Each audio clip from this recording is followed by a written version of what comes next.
ওই যে আমার হাজবেন্ড আসতেছে।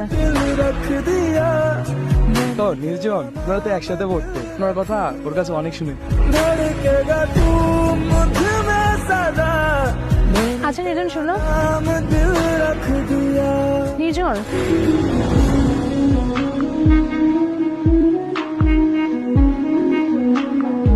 যে শুধু আমার ছিল তাকে আজ অন্য কেউ ছয়, তার হাত ধরার অধিকারটাও হারালাম, যাকে ঘিরে ছিল সব হারানোর ভয়।